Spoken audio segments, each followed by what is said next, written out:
Thursday. As you prepare for your day, Yes. we happily wish you a great Friday Eve. That way you can forget all about today being Thursday. But if you like me, you just wanted to know what's really special about Thursdays, we turn to those with nothing better to do than ask questions. According to research done by questionable analysts, Thursdays are often considered more hopeful than Mondays, the day that serves as a bridge weekend The week. while allowing for better than calm happy hours. I kid thee not. According to an online information guru, betterthansexdesserts.com is your destination for award-winning desserts and extraordinary dining experiences in their intimate dining rooms in Texas, South Carolina, Georgia, and Florida. Specifically in those locations, there was one in Key West, one in Orlando, one in Plano, that's in Texas, one in Savannah, you know where that is, and in Greenville, and this the one in South Carolina, not the one in North Carolina. Just in case you have an interest for such places, now you know. And good morning, I'm Rayford Brown, and this is Live and Local Real Talk. I can't wait. Just try to top any of that. I can't wait for you to tell us what's on the menu. I'm Chris Marks. I'm not going to go there. Can we have desserts first? You are. And good morning. Happy Friday Eve. I'm Lee Barrels. She just topped it. Yeah. No, what is wrong with eating dessert first? It's all going to the same place. If you eat your dessert first, you're not eating a healthy part of your meal first. You don't know what my dessert consists of. It could be fruit. You know absolutely well that if you eat your meal first, you will always have room for dessert. But if you eat the dessert first, you may skimp on eating all of the veggies and good stuff that you're supposed to be eating on your meal. How's that? I love it because you put veggies. That would have been my grandmother's response. She taught me well. You're not going to tell us the menus? After listening to the weather folks this morning, my information people coming in, and the conversations that I was hearing this morning, and the double entendres that I was hearing this morning, I don't think I'm going to go there. Okay. You know, sometimes it's so hard because I know when you're on the ham radio, you have to have a certain etiquette. Degree of respect. And there's certain things you can't say, you can't talk about. And you don't insinuate anything. And there's so many of opportunities. These gentlemen that get on there that give me so many opportunities. But I just sit quietly and just wait my turn and say, hey, and go on. That's it. Hey, just no, it's a little bit more than that, but yeah, I mean the opportunities. Oh, I'm just like, stop! Don't do it. Oh yeah, I you know me. That well, you know it's really tough. It's tough for me just knock. Rayford's opening the door. You open the door, and here I come walking. I don't even need a sledgehammer to get through the doors that they open up. Yeah, I don't. Obviously, I'm not a ham radio operator yet, but I can sense. Hey, did you hear that keyword? The three-letter word? Yeah, you Not did. Yet. Yeah, you go. But to see the comments that are being made, you know. Oh yeah, I follow you guys. Yeah, I know. I can only imagine. If you get me your scanner in here, I will let you listen to why we're doing what we're doing. Yeah. Don't tell anybody. I thought, good Lord, I hope these comments never get in the wrong hands. Our DOJ has done something that I really am proud of them for doing. Oh, do tell. And I'm surprised at it, but I should not be surprised at it. A couple of years ago, there was a big old problem up there in Baltimore. The Francis Scott Key Bridge. Oh, yeah. I had that for yesterday. The United States Justice Department has filed charges against the operators of a runaway ship that hit the Francis Scott Key Bridge in Baltimore, claiming their failures caused the crash. A crash that killed a half dozen men working on the bridge at that time. It was like 1 o'clock in the morning. The indictment filed on April 8th names Synergy Marine, I love that, Synergy Marine something another limited based in Singapore, Synergy Marine Maritime Limited based in India, and technical superintendent, no, I'm not even going to do Yeah. it. With Hakshishan Karthik Nair. I got Nair, all right. That's perfect. And Indian national as defendants in the case.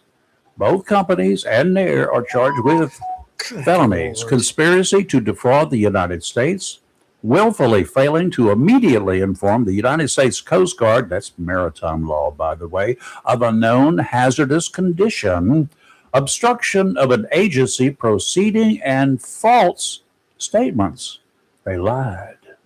Oh, first time a criminal has ever lied? No, Go figure. I'm waiting for the first time one does it.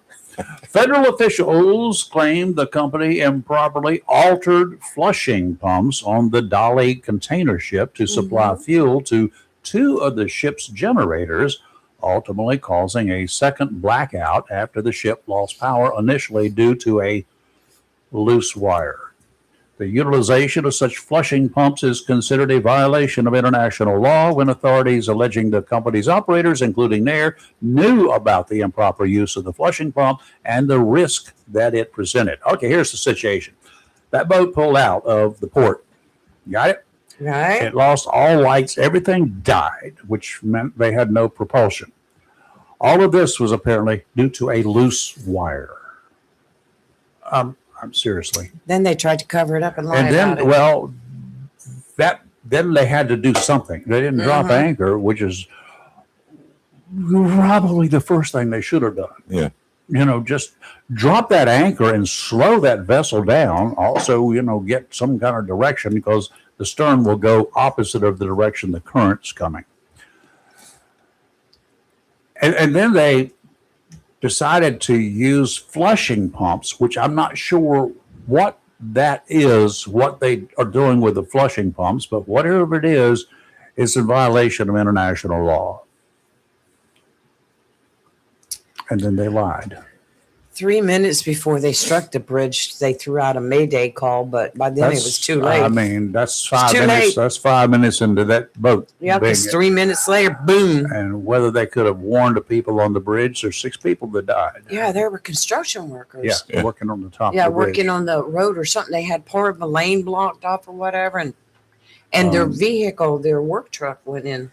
So my assumption from your comment is going to take over my question to Rayford on the boats is you've got the radio that's hooked up. What? Don't you also have You have handhelds? handhelds. Yes, you better have handhelds. And so they couldn't have done it earlier.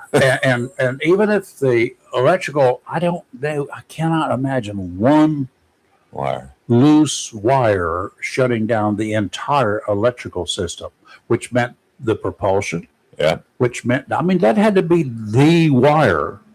And let's just say on my stupid little 30-foot boat, there are 4 batteries. Yeah. 2 of those batteries start the engines. Mhm. The other 2 batteries run the house lights and everything else is on that boat, the bilge pumps and that kind of stuff.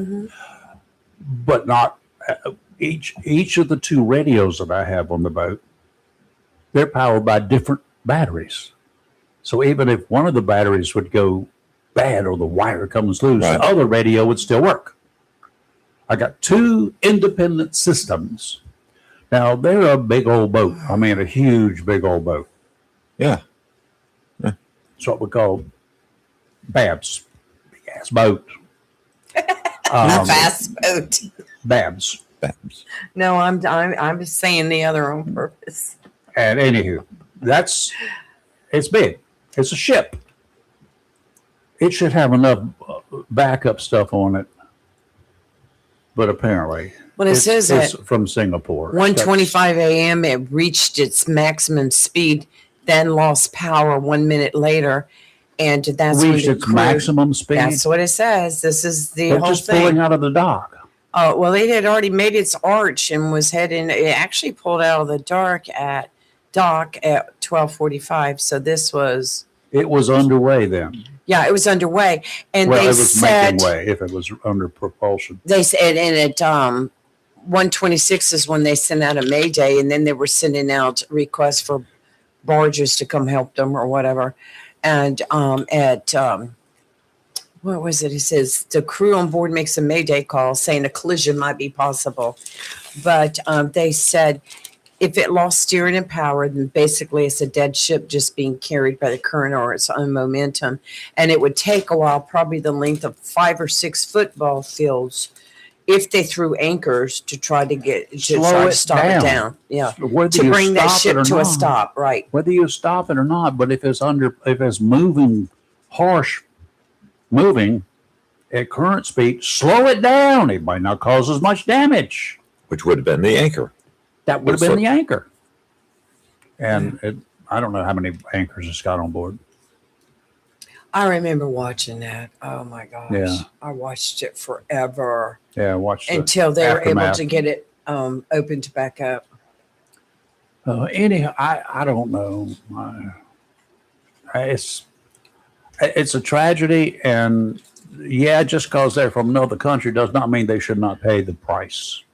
Oh, And their shipping company should be out millions and millions Yeah, of there's a dollars. lawsuit. I forgot how much it cost I saw that. Where to was repair that? the bridge. but And then there's going to be lawsuits by the Yeah, families. the families are suing, and it's supposed to go to court in June. And I think it was like, the damages are roughly at 44 million. Yeah. But Well, the lawsuit from the families was like in the billions. It was like 2.25 billion or something like that, Mhm. if I can remember correctly. But and they've not even reached that yet. But wasn't that ship flying under the wrong flag, so to say, if I remember correctly? I don't remember that part. But anyway, Yes. it had the Singaporean, who knows? I don't remember what flag it was flying under. But these guys, they fly under different flags as they go around, which is supposed to be illegal. for the different flags. Yeah. When you start flying different flags, because Ask Iran. we need to know what to shoot at when we're shooting, and I know there was talk about it at one time. And I didn't ask about the aircraft. let's go over to Lenore County, my favorite place these days. Oh, that's K-Town. Just a few minutes away. If you'll take a look someday, if you go to Google and you Google sex offenders registry in your state, and you narrow it down to your location, you can find out all you need to know whether your neighbors are sex offenders or not. Now, sex offenders are convicted. They're not alleged. They're not accused. They've been through the system, and they have been found guilty of sex offenses, and then they are, depending upon what the offenses were, there may be a few that don't require it, but they are then ordered to be placed on a sex offenders registration list. Now, that means that wherever you go, if you move from this trailer park to that trailer park, from this house to that house, from this apartment to that apartment, that you must register with the local law that you are a registered sex offender and this is my address. Is there a time frame? I need to know. Yes, Is there a time frame on there's that? a time frame. I don't know what it is. So I know of one that lived over here in a certain area off of Piney Green, and he said he was off of it. Off of it. Sometimes they are removed, Okay, just checking. but you can easily check. Yeah. The sheriff's office has got it. Okay. They'll be glad to tell you. It's public information. Okay, so anyway, law enforcement agencies go one step further when conditions of being allowed to roam around freely, well, almost free. Some convicted sex offenders are required to wear tracking devices. Those are those ankle bracelets that we hear so much about on television. Well, one guy last month, a convicted sex offender wearing one of those bracelets, apparently went for a walkabout in all the wrong places. The Lenore County Sheriff's deputies have arrested 30-year-old Randall Shepard, charging him with being a felony sex offender on child premises. Deputies say Shepard visited the Noose Way Nature Center Park on April 18th and again on the 25th, 7 days apart. Interesting on certain days of the week or whatever. The park includes a children's museum and playground, both off limits for registered sex offenders. The man has been on the registry since 2024, 2 years now, after being convicted of attempted statutory sexual offense with a child. Shepard was jailed. He's inside. He has no bond. Good.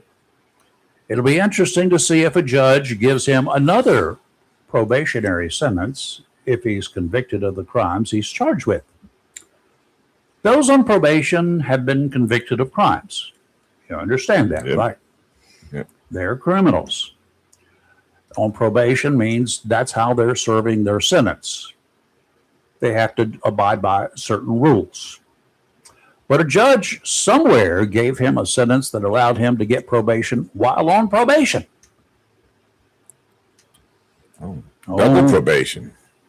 Only way to stop this nonsense is to vote for the right people to put on the bench and take the bums off the bench. We're getting to having a single point of failure. It's like that ship up there. If this one wire was a single point of failure for everything that happened on that ship, there's always a problem with that. There are backups and whatever. But when we got a judge that can make a decision, and his decision is godlike rule,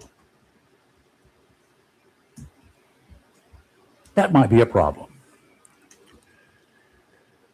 What's the chances of that? When can we appeal a bad decision on the judge's part?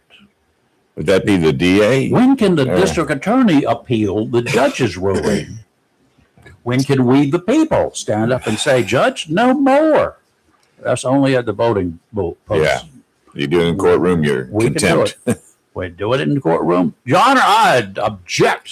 Oh, There you're has been done. lots of cases where judges have erred in sentencing, et cetera, and that's up to the attorneys to file appeals and let it go through the process. In what way can they appeal a judge's decision? When he finds somebody and places somebody and they do. When have you seen that? Well, What's the process? I know you're going to go to your story in South Carolina. Well, there's one right now that just hit the news wires yesterday where the defense attorneys have filed appeals. That's the defense attorney. And it wasn't against the judge, but they filed an appeal for a new trial based on some stuff that had happened. That happens all the time. But there are, a lot of, I can't give you specifics, but I've heard of stories, know of stories, listened to stories, watched them, where a judge has had charges filed against him for improper conduct. Yes, we've seen that. Right. So what specifically But are you saying? when can you appeal the decision that he's made? Yes, they can file a complaint against him. He can be disbarred. But that does not change the fact that his sentence has been given. I wonder if any of the ADAs are listening who could go, no, I don't know of any that we've ever appealed to the judge's decision. You can generally appeal a judge's decision only after the court has issued a final judgment in the case that's being heard. But can a DA? So I think if I'm following what you're saying When is, can the people have an appeal Well, process? if you weren't part of the trial or part of the case. well, the DA represents the people, right? Yeah. Yeah, but the thing about it is too, you can make your thoughts known at the voting booth. That's what I said. That's the only place we've got. Oh, see, now you're talking about people in general. I thought you were talking about people involved in the case. People involved in the case or people in general? People involved in the case, and it has to go through the attorneys, either the prosecution side, the DA, or the defense side, the defense I attorneys. can just see Ernie Lee standing up, Your Honor, I don't agree with that verdict. I don't agree with that sentence. And that's not going to happen. No, if it did, Ernie would have his facts in place to make a legitimate case. Lord, for I'd it. like to be sitting in there. That's not going. It can't happen. But it won't It's not happen. going to happen. I mean, once the judge says, you know what, you got a probationary sentence here, and that's what we're going to give you. Your Honor, I object. This guy's a bad piece of crap. And you know what? You're doing this. And he's going to be out on the streets with everybody else. Well, you know what? I mean, I imagine there's probably been a lot of cases, I'm sure lots of times, where a judge has said, well, for this type of charge, according to penal code, blah, blah, blah, blah, blah, you can serve up, I can give you up to 15 years, but I'm only going to give you 5. And I imagine, It's a done deal. Yeah, because sentencing is a discretionary function of the trial judge. That's what I said. And appellate courts typically review only for legal errors or constitutional violations, not for a judge's exercise of discretion. That's what I said. Well, that would be, I mean, I understand that. It's his discretion, but I understand on the other side of the coin too, there's been a lot of judges that where they had the discretion to give that person 15 years, they only gave them a couple years. Just like in the court case that we're going to mention in a little bit, clerk of court perjured herself, influenced jurors in this trial.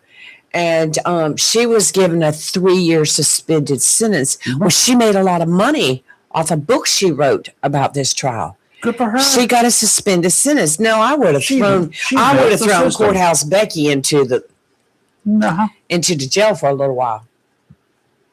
910-333-01399. 10333-0139. Put her in an orange jumpsuit. I would say this: dirty orange one. Dirty orange one. Yes, you would say this. Now that I think about it, you said they give them probation, so they're not going to be in the prison system to get parole. So that's right. Eliminates that problem. And then there's the parole board, and you all know what I think about them. You don't I know. There's absolutely no use to have them. None. We do have a judge that has promised me he's coming up. And so hopefully goody. I get him very, very soon because until he hears me. No, because there's a lot of things we've had a lot of questions in the past when we've talked about trials or somebody being sentenced for, an offense, and some felonies being without bond, some felonies being on a secured bond, and some felonies you're out the next day awaiting trial. So, it just seems like it just goes everywhere. Yeah, well, there are so many different levels of setting bond, from the magistrate all the way up to a district court judge, to a superior court judge, into a courtroom. Right, I understand that, but it's just like so many levels. It just seems like, because we talk a lot of stories about people that have been arrested 15, 20 times out on the street. Now, here's one situation in the bonding process that is good. A magistrate, you go before the magistrate, he's good old boy magistrate, and you know him and whatever, and he puts you under, I'm going to pay you $100 bond, and you've committed, 3 counts of murder. It's an extreme.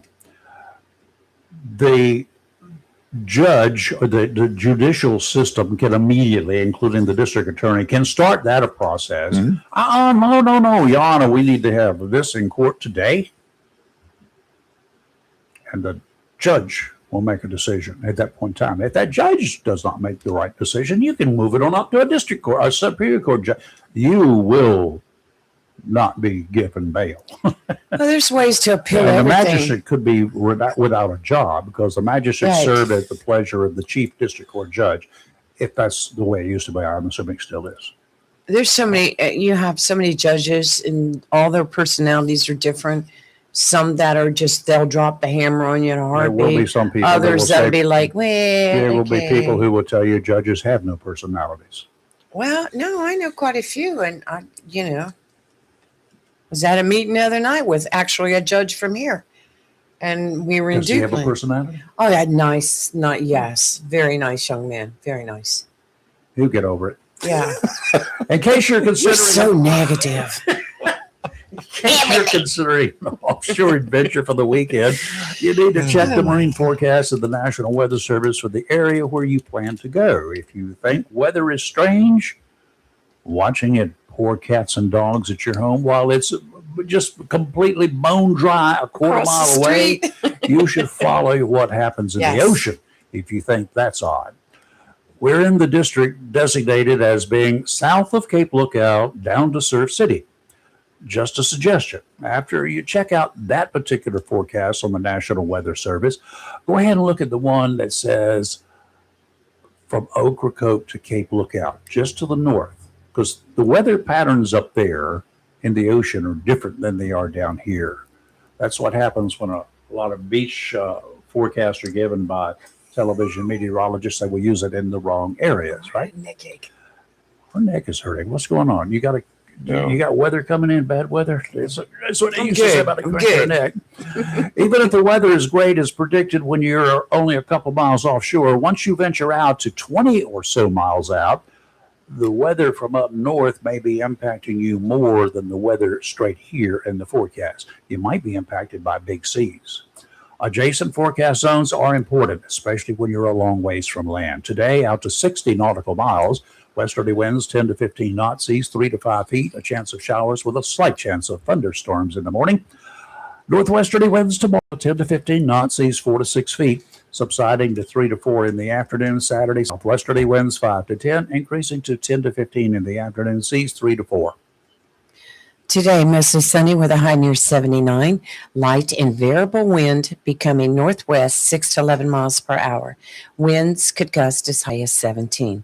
Tonight, mostly clear with a low around 50. Friday, sunny with a high near 76. And Saturday, sunny with a high near 85. It's getting up there, Chris. And we have a caller. Do we know who it is? It's Charlie. Hey, Charlie, what's up? Morning, Charlie. I love your weather report, how you talk about the wind speed. Respectfully, like someone's going to wake up and say, you know what, I'm concerned about what the wind speed is going to be today. Charlie, let me say what, this world does not revolve around you and your little apartment somewhere. There are people along people along our coast that go fishing. The wind and the currents and the water temperature make a lot of difference in their day. We live on the coast where people go into the ocean. So do people actually, they get dressed, they take a shower, and they say, what is the wind speed today? Absolutely. All right. Hey, do you guys see Hakeem Jeffries? You know who Hakeem Jeffries is? Right? Yeah, he's a good friend of mine. How about you? Stop it. I'm sure you guys get together and you play. We do. Tiddlywinks. Dice. Hold on. I'm sure you guys play dice. That's a racist comment. But he says that the Democrats win, they're going to pack the Supreme Court. These people are very dangerous. Uh-huh. There's something bizarre. I finally decided that there's nothing you can. They're just hell-bent. They have an agenda. Likely we get together and they say, listen, you agree with us, right? We're going to destroy the United States of America. You agree with that, right? Well, what's that? Well, no, you have to agree with us. Okay, finally, cool, you agree. These people are absolutely radical nuts. I truly believe that. I can't disagree with you. I'm talking about the radicals in the Democrat Party, because not all of them are like that. The Democrats down below, but those in the political realm up there that you're talking about who get elected and run for office, I totally agree with you. Yep. AOC and all. I'm very conservative, but if I knew there was a polling place in my neighborhood where they were cheating, no, I would report them. Democrats would never report it. No, there's not one Democrat that would report it. Nope. No, they would encourage it. Yep. I would never want there to be any sort of cheating. I want the people's voice to be heard. These people truly are monsters. Obama, Clinton, Trump, there's something in their brain where they would never say, you know what, hold on, let's call the police. There's some nefarious act going on at that polling place. They would never say that. Not unless Trump was leading. But I don't want anyone to cheat. Okay, the people vote. They wake up. They go to the polling. No. You know what? It's gonna be funny to see what happens in Georgia. It seems like they're uncovering things. I'm not sure if they're going to uncover what they're going to uncover. Yeah. All liberals are dangerous. You talked about Jeffries. Well, Brother Jeffries, he said that when we are elected, when the Democrats in power, we're going to pack the Supreme Court. Now, let me just tell you, as a person who used to work in law enforcement, I would be asking him the first question. I'm sorry, Brother Jeffries, are you planning to kill some of the Supreme Court justices? Because they're there for life. Yep. And then I would go from there with him. I'd put him on the defense, probably on the fence post. Well, I don't know about that. I'm not sure if he's insinuating that. Yeah. I think that they're going to do anything. Well, I think they're going to do anything to take control. Yeah. Hey, how about that new? Somebody put something together where they said the next time the government goes on strike, all politicians will lose their pay, like the federal workers. You guys know what I'm talking about? I think the politicians should lose their pay. Now the workers will get back pay, okay? But the politicians, the politicians should not get back pay if we go on strike, not on strike, but if we go on a work shutdown where federal workers can't work, they don't get their pay right away if they do work even. But then the politicians, they get their pay. They should not get their pay, but they should never get back pay for that time either. That's the way I would look at it. No, they passed something in one of the houses, I'm not quite sure, where it says if the government shuts down and federal workers aren't getting paid, politicians will not get paid. And it passed unanimously. Well, yeah, but that's a big deal. But they're still going to get back pay. They got plenty of money. How many broke politicians are up there in the office? None. Hey, what do you think about this Massey guy in Kentucky? Massey in Kentucky. Thomas Massey. Thomas Massey. Massey's the guy that basically goes against Trump for 90% of the things. He's basically a Democrat, very liberal. Oh, Yeah, Thomas Massey. Yeah. He's He's a liberal Democrat too. He's an interesting kid. How about hey, do you guys know about the Thorne guy or the Thune guy that's in charge of he won't pass the Beautiful Bill Act? You have to be more specific. There's several of Well, them. no, his name is Thorne or Thune. You know how Trump wants to pass that act where you have to show your ID when you want to vote? Yeah. Yes. Yeah. Well, there's a guy named Thune or Thorne. He's a Republican leader. John. And he basically is holding back. He doesn't want that to pass. Yeah, he's campaigning for votes from the Democrats. He needs the Democrat support to get elected, and that's his problem. To be reelected, he's a Republican, but he wants Democrats to vote for him, and that's why he's saying that. I mean, seriously, that's what he said. Yeah, I don't know. I don't remember his exact position, but he's the leader of the Republican Party in one area where he's in charge of everything, and he won't pass Trump's so-called Beautiful Bill Act, and he's holding back. But none of the Republicans will come out against him. But now some of them are slowly coming out against him. His name is Thorne or Thune. You guys should Google it. You'll see who I'm talking about. Mm-hmm. But he's basically he's a big thorn in Trump's presidency, and he's a Republican. Yeah. Okay. He's not the only one that's been a big thorn. The president did pick up some Hey, support Rayford, have you from ever thought about running? Hey, Rayford, have you ever thought about running for a political party, or have you ever? I so far have passed an IQ test and a sanity test, so no, I have not. so they said that you're basically smart. Pretty much smart enough to know it would be stupid for me to do it. And my God, Jesus! First of all, I'd be like Davy Crockett. When he was it David Crockett in Congress or Daniel Boone? Whichever one of them was in Congress. He was elected as a representative. One of them. Anyway, he carried his musket into the Congress, as did a lot of other folks, and they said it there. That would be me. Hey, Rayford, I'll give you $5 if you can tell me the actor's name that played Daniel Boone or David Crockett. Fess Parker. Fess Parker played Daniel Boone.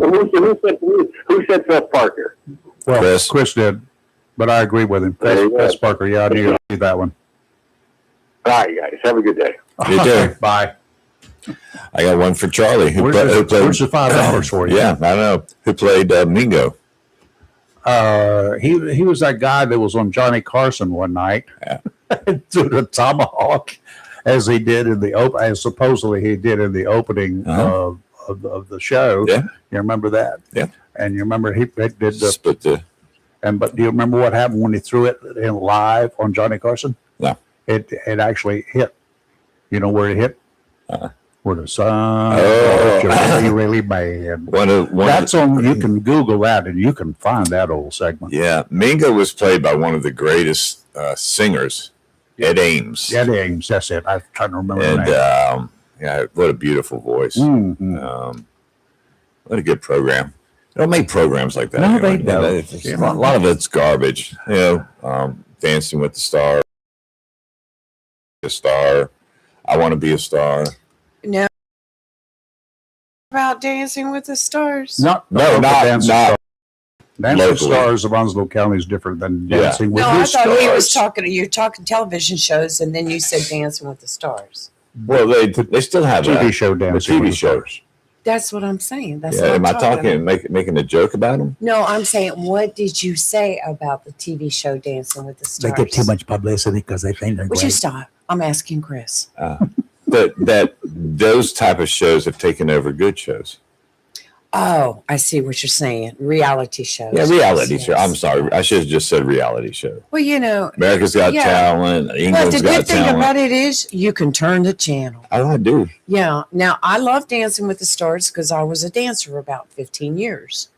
And a while back as an adult. And I was also president of the Jacksonville Civic Ballet at one time. So I love dancing. And so I love to watch. No. Wow. Those days are over. I still have all my shoes, but and I love the singing competition. How many is all my shoes? Do you remember the Gong Show? Yeah. There was that. And then after that came out Star Search. Yeah. And we were talking about Sam, who won the first year. Marvelous singer. Oh my gosh. Sam Harris. Thank you. And and I enjoy watching those shows, just like Live PD on Patrol Live. That's basically a reality show. It's shown live. They follow these people. There's a lot of reality shows that I do not watch, like Beverly Hills Wives and some of those other Beverly Hills Wives. Some of those like Beverly Hillbillies. I used to watch Lizard Lick. Did you ever watch Lizard Lick? Yes. What? Lizard Lick. It's a tow company right here in Lizard Lick, North Carolina. It's Ronnie and Shirley. What kind of tow? What kind of company? Lizard Lick. They tow cars, and it's a car repair, and they have wreckers. And they go out there and they pick up repossessed vehicles. They go out to, and a lot of it was added into the show, just like the Raymond Goodson show that had what was that? The loggers, the swamp loggers or something. Well, that and the moonshiners. That was absolutely 98% fake. Well, there is a lot of stuff that is added into those shows, but reality TV's been around for a very long time. There's some shows that I do like to watch, and I know some of the shows like Lizard Lick. I loved watching Lizard Lick, but you can tell that a lot of stuff was added in. And that's just the way that the producers do to help keep the show, bring viewers in or whatever. It's like watching a soap opera.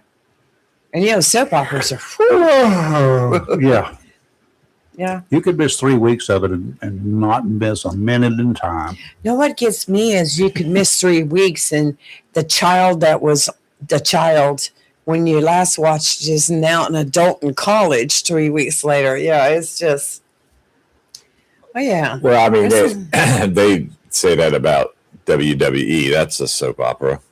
Yeah, but it's also an entertainment. It's an entertainment venue. It is no longer professional wrestling. No, it never was, really. I mean... Not WWE, WCW, NWA. WWF. That was wrestling. But, WWE is an entertainment show. And... If you follow the people, you get to know them, and then, you're up there. I've been to a lot of live shows, and of course I do follow it on television, but you have to take it for what it is. Oh, yeah. And just because it's a reality show, or just because they're not really actually hitting each other, which a lot of them do, but it's no reason to call somebody out because they like WWE. Oh, I wasn't calling you out. No, I'm preparing myself for Rayford. He's getting ready to. I can't believe you watched that garbage. It's fun. I can believe you watch that garbage. What does that mean? What does it? Tom Duty, help me. He says you were on that. Have you ever watched wrestling that was real, honest to goodness? Greco-Roman? Yes, I have. Hold on. Did you ever see anybody get into a hold? Yes, I have. That would not be good for TV because it could go on for 45 minutes and they can't get out of the hold and they just sit there. They can't get them pinned. They can't, neither one of them can really move. They can't make any headway against each other. Let me tell you. See who gives first. Chris Miller can back me up on this. No, he won't. No, talking about high school wrestling? Oh, different story, but it's No, great. no, It's great. no, let's start good there. Stuff. I used to have to, we had the contract for White Oak High School. We did all the security work for this. This is before they had Why SROs. do they need security work for wrestlers? No, for every event they had out there. Mm-hmm. I could not handle the wrestling because I would be in the gym up there near the door doing my thing. And those kids would just put each other in a hold, and they're climbing on, and they're just, and I would start losing my breath. I'm like, let him go. She went in swinging with a stick. I had to walk out of the gym. I mean, I can't watch that type of wrestling. It just bothers me. But those kids are awesome. Was it because they were kids or because they were? No, it's just wrestlers? The position and them, like, I don't like to, it's probably a lot to do with some of my past. I would imagine that it would be something felt like being claustrophobic for some people, to be caught up in a hole that you can't get out of. I know a lot of people. I know people who are claustrophobic. They can't dive. It wasn't so much. Did you ever have anybody or know anybody that constantly had to jab you, hit you, pull your hair, kick you? Didn't last long when they did. Well, I'm just saying, for some people, I cannot watch somebody yelling and screaming at each other and swinging at each other. It upsets me. I mean, things like that. But wrestling, high school wrestling is great. It's a great sport. And these kids work hard, but I can't watch it because it just bothers me for reasons. So I have to look away. Football I can watch. There are great techniques in wrestling. Oh, yeah. Honest to goodness wrestling. It is a strategic, well thought out, planned offensive and some defensive, but mostly offensive moves. The only really good defense is a very strong offense. Well, I would tell you with WWE, and now we know that it's not actually real. There have been some instances where it was real, but they have to be very athletic. Oh, they do that. They are so athletic. When you see some of those women climb a cage 20 feet up in the air and do backflips off of them to come down. Well, it's like our cheerleaders every time when we go to the ball games, our high school cheerleaders, they are athletes if there's ever been an athlete. Yeah. Okay? Yes, they are. Ain't nothing I would ever try. I'll tell you what, it's just like, I talk about wrestling, but yet I'm out there watching football and hitting each other and knocking each other down. But I'm cool with it. That doesn't bother me. They bump into each other, and you're up there, kill it. You're the one going, take him out of the knees. I don't ever tell anybody. And Chris is just like going, I don't. Jacksonville 7. North Dublin 0. You ever do that? He's the one that's keeping everybody together. Rayford up there in that booth with you. You ever do that? What I just did. What? Give him. Oh, whomp you. Talk about taking you out of the knees. Oh, Lee just got it. It came to her. That just makes me cringe. And I've had a lot of people say the same thing. It just makes you cringe. And I think it's funny. One of the cool things in law enforcement technology these days, and they call it AI, and you can generally call anything AI in the technical arena, right? But Correct. and there are people out there that just jump up. It's an infringement of my rights. No, it's not. License plate readers. They've got them scattered. They got them in police cars. They've got them in locations. They got them in some traffic lights. They got them where license plates go by and they ching, ching, and suddenly it lights up. Somebody's computer screen somewhere lights up and says, ding, ding, a ding, ding, ding. This dude is wanted and yada, yada, yada. Right. For whatever. Well, it's been around for a long time, a lot longer than a lot of folks realize. Decades, in fact. Did you know that? It's been here. It's been here. But it's in different categories, and today it's much more sophisticated. A newer centralized database called Flock cameras, Flock like birds, is now connecting law enforcement agencies across the country. It's the Flock technology, the database uses AI to analyze footage from static cameras throughout the country. Investigators track suspicious vehicles they may be looking for. Instead of taking hours to look through all of the video that's available, they've had this video available. They can find these searches will pop up automatically in just seconds. In other words, you enter, I'm looking for this guy, he's running drugs, or he's a suspect he's wanted in connection with a kidnapping of a child. Mm-hmm. Families who get involved in kidnapping kids from they're not supposed to take, right. They enter a license plate, and wherever that license plate shows up, if you entered it as wherever that license plate shows up, your search, it tells you about it. It'll light up your cell phone. And the popo know where you are. And then they will send out an alert accordingly. This dude was last seen here, and they start tracking, right. And they can continue tracking him. It's great. Oh, I think it's great too. There is nothing in your license plate, dude, is public. Mm-hmm. It's everybody out there can see your license plate.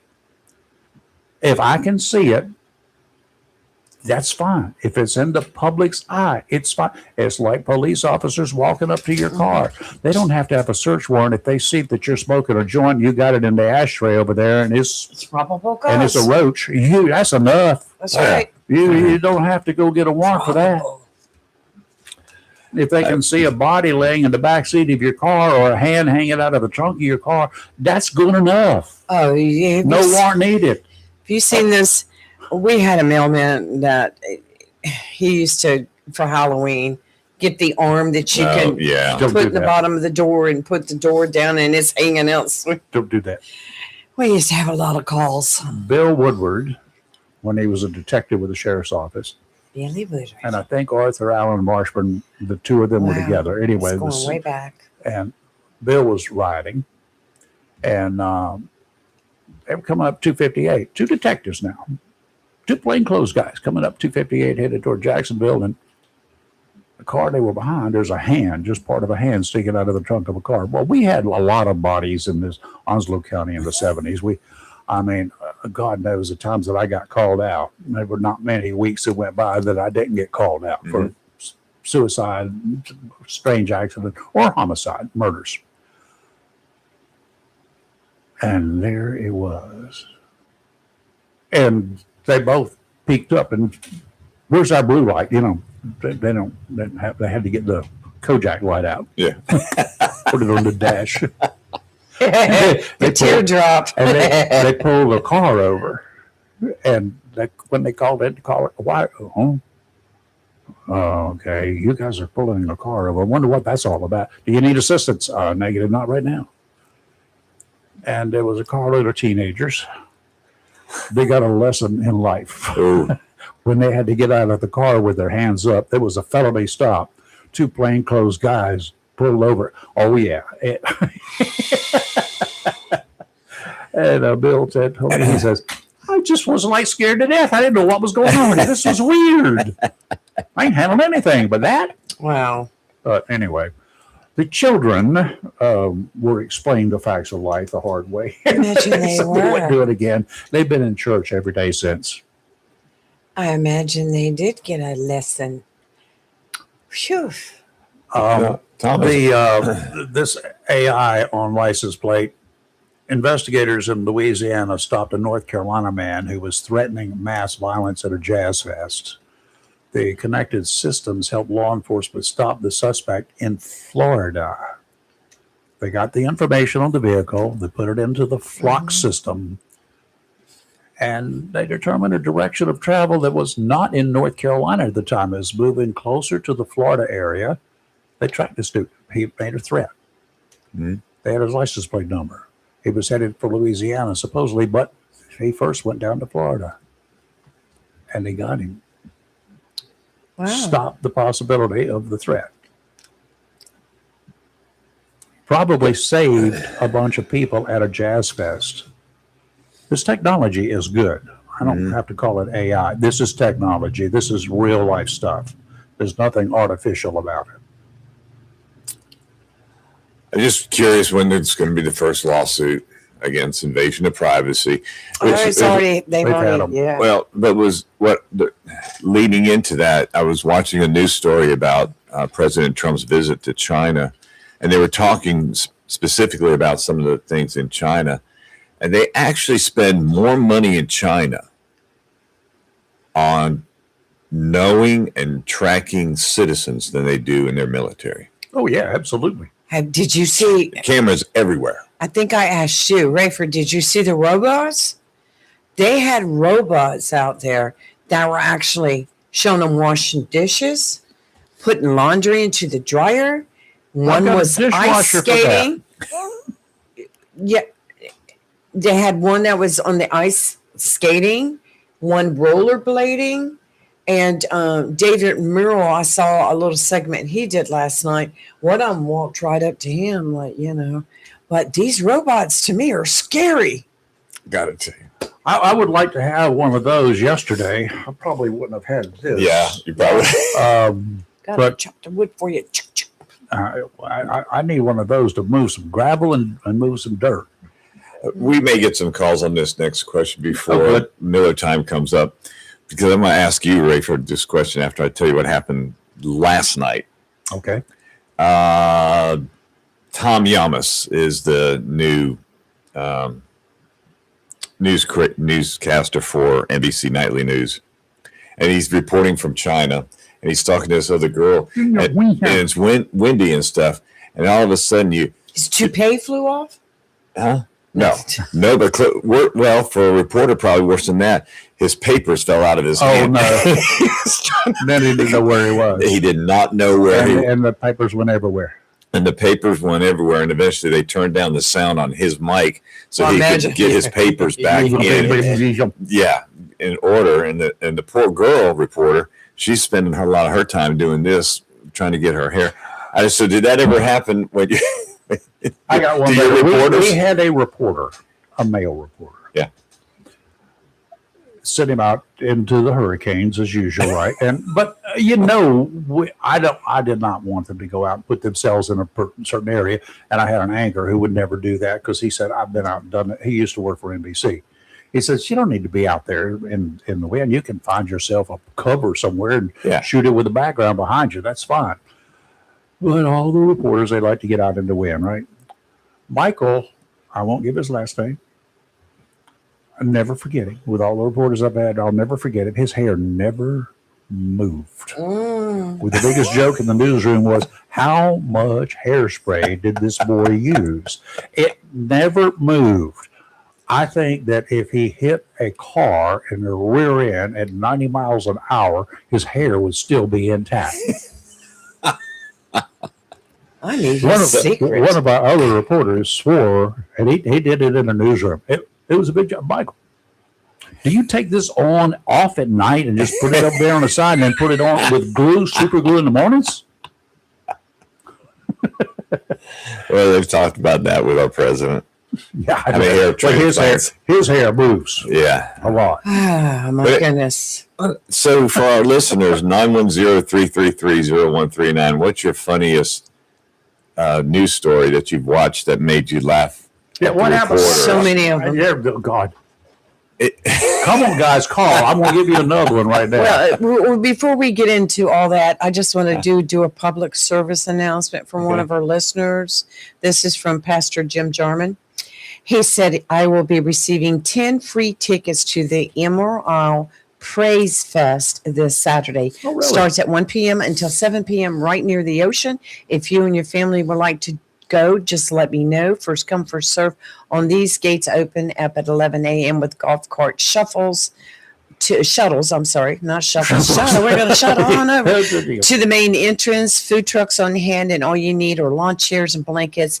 The praise line is up. Ben Fuller, Caleb and John, Jason Crabb, Rare of Breed, and the Triune Band.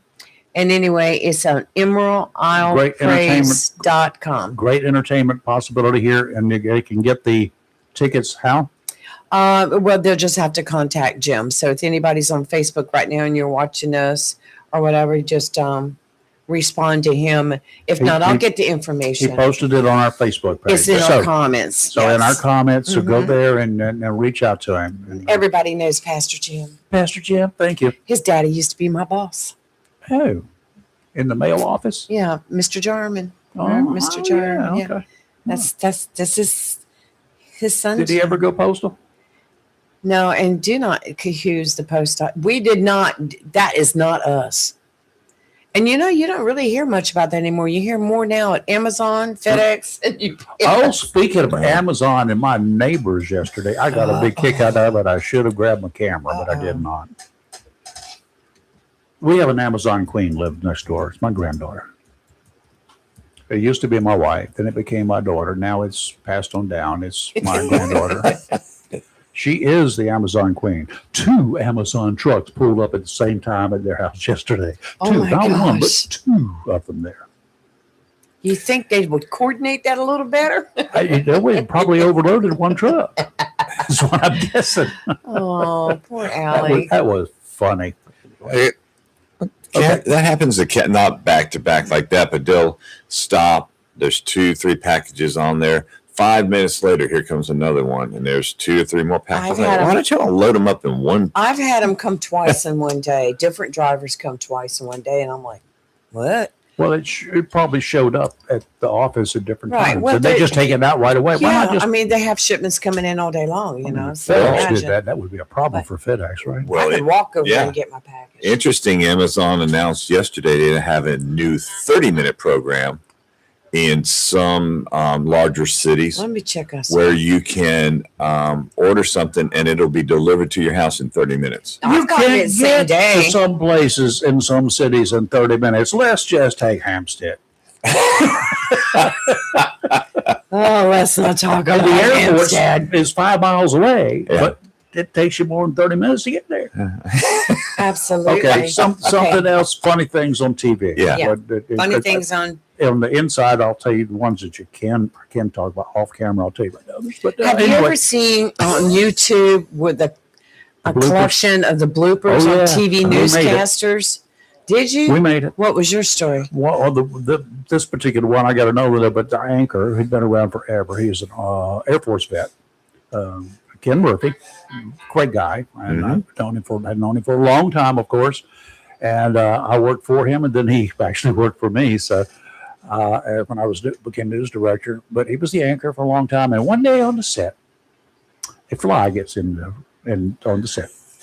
And this fly is buzzing around, and he's brushing me away, and and he's talking, and the fly goes into his mouth.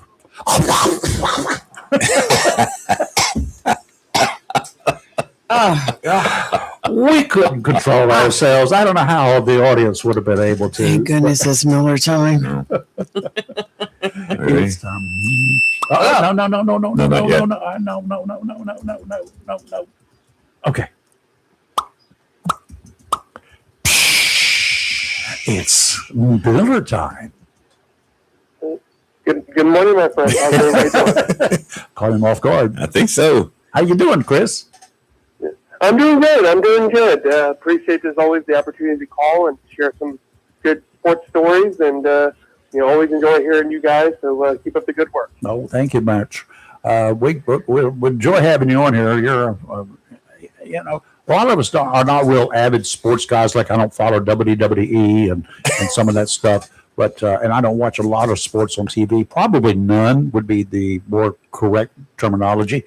But I do love going to local sports games, especially football. Football is my passion there. I will give you that because that's kind of like I grew up doing that, going to football games. I would, if I lived near a pro team, I would be there because I love to watch them in real life, not on TV. And I love reading what you do because you cover more than just what happens on the field. Yeah. The human interest story. That's a key part. That's what keeps. Sorry, but local TV alive. To be honest with you, is when they cover sport because there are 47,000 sports channels all over TV. Right? Oh. I've counted them, 47,000. But they cover every game, every possibility, every stat in the world. But a good local TV reporter covers the human side of sports, and you know how the local TV people, sports people get their stats. They get it from you, from Chris. So I'm gonna take a little swipe, guy. No offense, Rayford. Oh, it's no offense taken. I mean, I'll tell you that. I told you that right up front. But and you know what? The difference between them and me and us, we give you credit for it. Yeah. But also, y'all didn't assume, and it was one of those, hey, let's help each other out. But yeah, I always find it very humorous when the non county entities, you don't see any of them all season long, but as soon as Jacksonville soccer's in the third round or fourth round of the state championship game, they show up for 5 minutes, pat themselves on the back for making a cameo for a couple of minutes. Seen that. They go on their way and then they text you and say, "Hey, what was the final score?" Yeah. I used to get that at the north side. Chris, you want a tip? Don't eat the yellow snow. No, I want a real tip that would be fun. Just before airtime, put out a fake score. And then go back and correct it about 15 minutes later. Well, see, I never. He is not Max Preps. When I did, I've done. But to be honest, I've done that. We've done that. And this was another entity. It wasn't a TV station, but it was another entity that we would tweet out, post the scores. Basketball finals, Jacksonville 70, White Oak 40, and they would post the scores themselves. When we finally asked them, I said, "Where are you guys getting these? Where are you guys getting these scores at?" Well, the coaches are providing it for us. I'm like, no, they're not. You're getting it from us. No, they're not. That's fine. Just give us credit. So me and the guy that I used to work with said, "Okay, let's trick." So we posted the score, a wrong score, and kept it up for about 5 minutes. Saw that they had posted the score, the incorrect score, and then we said, wait, correction. Well, so you've already learned my dirty tricks because we used to do that in TV. See, now with the other station. Another credit to my good friend Chris. The 10 years I did Northside football, and Chris was there till the end of the game. Obviously, talk to the players, talk to the coaches and stuff. But the television station, like Chris is talking about, they would then come up and say, "Here's my number. Can you call me with the final score of this game? Because I got to get back to the studio." Yeah. Well, they got the difference in. There goes one tree down. Yeah. I'm having some trees removed, and the chainsaws are at work. That's 1 out of 5. The interesting thing is to poor guys who've got to drive 40 miles to get back to the station with the video because they couldn't transmit it back. Today is a little bit different. If they wanted to, they can transmit video back through any internet connection. In those days, you had to drive it in. Then you had to edit it when you got there. And then you had to put it together. So that was an issue for TV stations. Oh, yeah. Well, I mean, technology has really come in handy. I mean, just, for example, I was at the Jacksonville girls soccer game last night, and my 13-year-old had a game of her own, a volleyball game of her own over at the rec center, the common center. So the soccer game started at 6, and her game started roughly about 7:30. So I was going to kind of be pressed for time. So I brought my computer with me and turned on my hotspot on my phone. And at halftime, I worked the photos. So by the time the game got done, I had the photos already online and got some interviews done and then went to the game. So running. sometimes you have to. Sometimes you have to do that. Yeah, That's being a professional. How did the Lady Cards do last night? They won their second round game. They had a first round bye earlier this week, so they won their second round game last night against Triton, 9-0. Oh, Excellent. So are they hosting their next game, Chris? Yeah, they're gonna host on Monday. But the team that they're playing that game tonight. So we'll have to wait and see who the Cardinals play, but they will be at home on Monday in the third round. so let me go back to that 9-0 score. Remember what I said earlier? The best defense is a strong offense. Yeah. They got 9 points, and the other people didn't get any. So that's a strong offense. 9 goals, not 9 points, Rayford. 9 goals. I'm sorry, whatever you want to call it. And and make things even better. You know, in high school soccer, when you get a 9-goal lead, Yes, after halftime, the game ends. That's it. yeah. Mercy killing. Something that we've ever, I'm sure we probably have, but how about these golf teams? Didn't we just have a Jacksonville graduate who won a state golf title, Chris? Yeah, we Sanai Carter. She won the state championship last year as a senior at Jacksonville High School. She had finished as a state runner-up her freshman, sophomore, and junior year. Nice. And then finally broke through as a senior, but not this past fall, but the fall before that, and won the state championship. So, just a great story about not giving up and determination. And then she's now a golfer for North Carolina Central University, and has done really well. And I did a story on her how she recently won it's called the PGA Works tournament. And it's basically the HBCU National Championship tournament. So she finished second in that tournament, which is a big deal because she's only a freshman in college. So she was competing against some really good golfers, and I did a story, and she's doing pretty well. And then we had Tyler Jones over at Western Carolina University, was recently named All Conference, and the conference, conference golfer of the year. So I did a story on that as well. So we have some good golfers in this area. Yeah. Chris March, you don't know anything about the only thing you know about golf is hitting people with a club. Yeah. It's not. He doesn't intentionally do it. It just flies out of his hand. Hey, Chris. It was defeat. Chris Miller. Chris Marks is a clubber in many ways. Yeah, he likes to hang it out with his single swingers. Chris, This is Chippendale Day. Senior swingers. I'm keeping track. I'll be out there tomorrow. And then there's Rayford that just wants to talk about nakedness all day long. Okay, yeah, well, you're born that way. What about it? And Chris, Oh my goodness. the Jackson. And Lee, Lee, what happened to Roman Reigns this weekend? I didn't watch it. I fell asleep Monday night before he even came on. His cousin gave him a whooping. Oh, Fatu? Yep. He's an idiot. He's got an idiot, but he's got a death grip that Roman couldn't That's get. all right. Roman come back. Roman still got that. Does Roman still not have the belt, Chris? I think Roman still has the belt. But, There you go. He won the match. Yeah.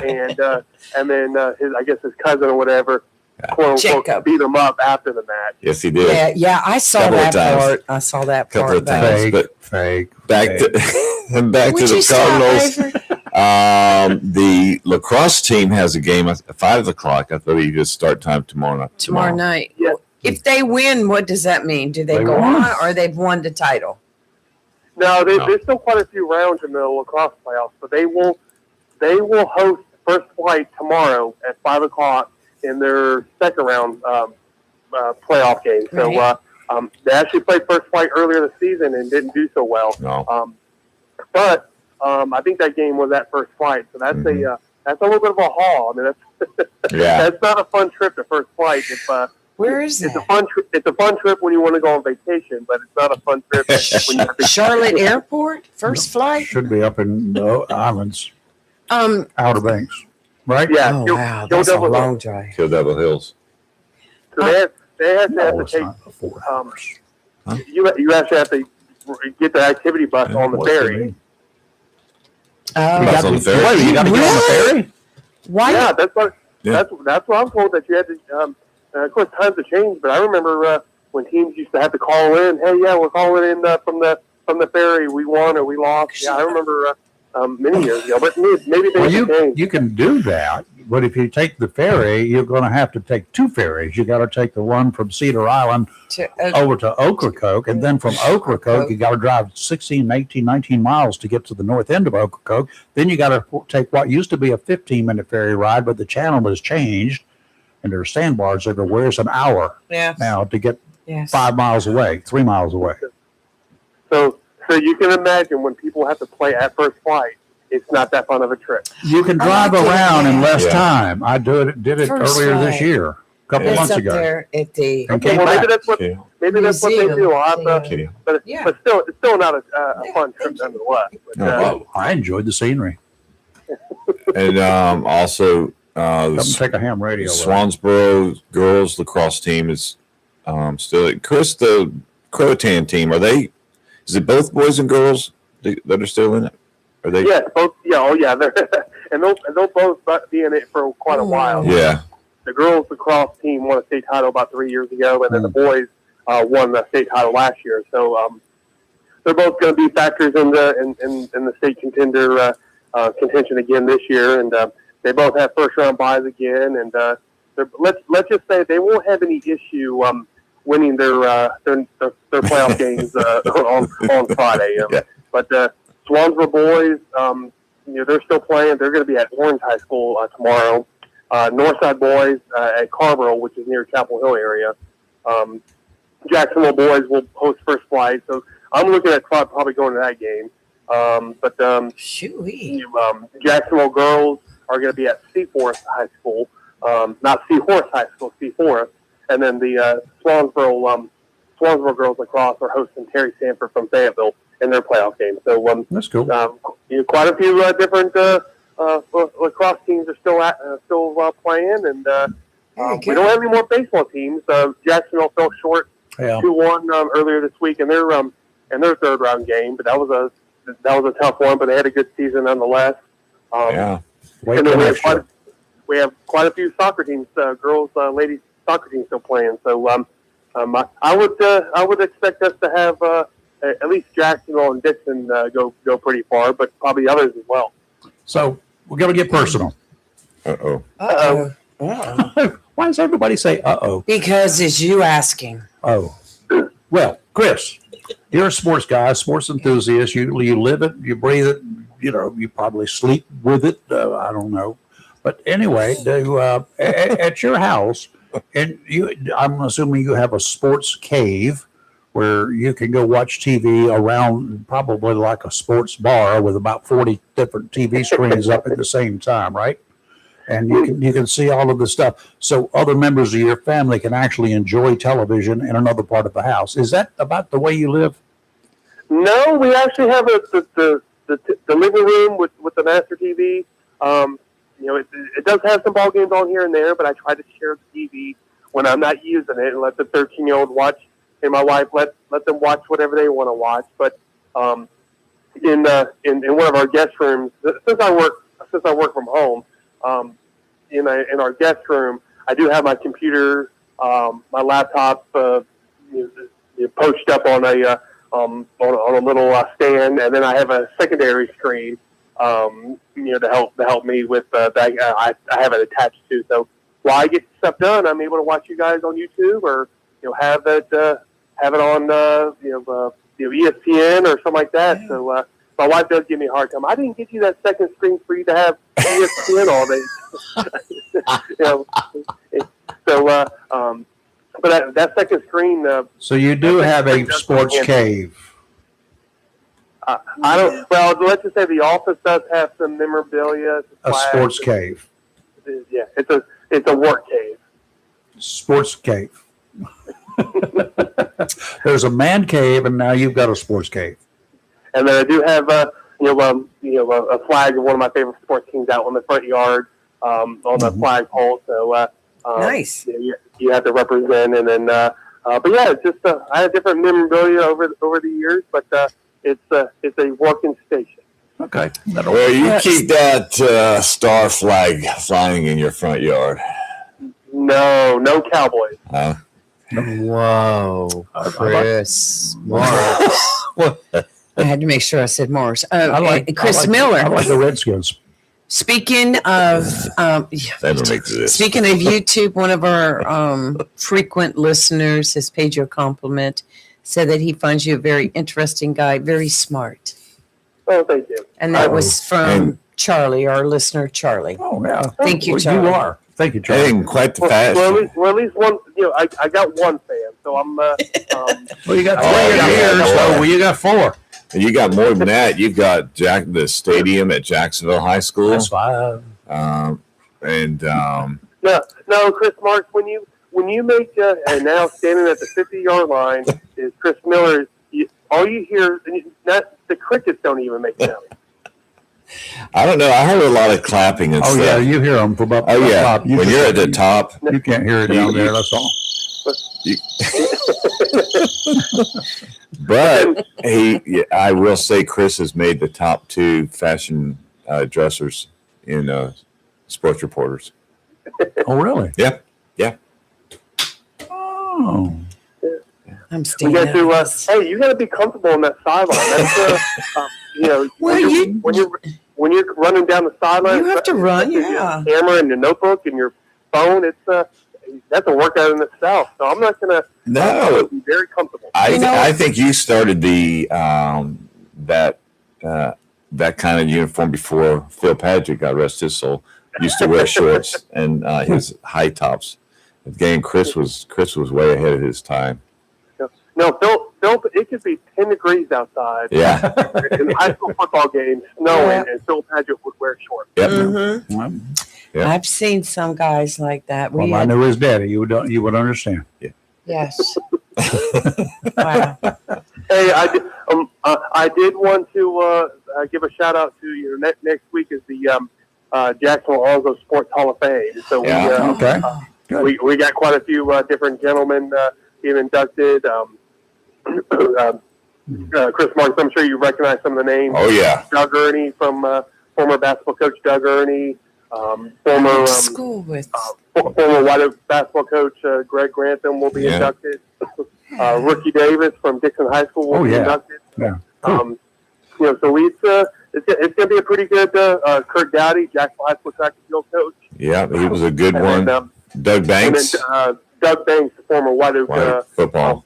White Oak football standout who passed away not too long ago, probably a few months ago, passed away, unfortunately. But his son's going to be accepting on his behalf. And but those Scott Smith and the Sports Commission do a great job, and it should be a great event next week. I'd like to mention We a need to guy have that I Scott. worked with, one of the many fine people I worked with at the recreation department, including now deceased Ken Hagan, Jeff Weaver, David Lynch, but Mike Carter is being inducted.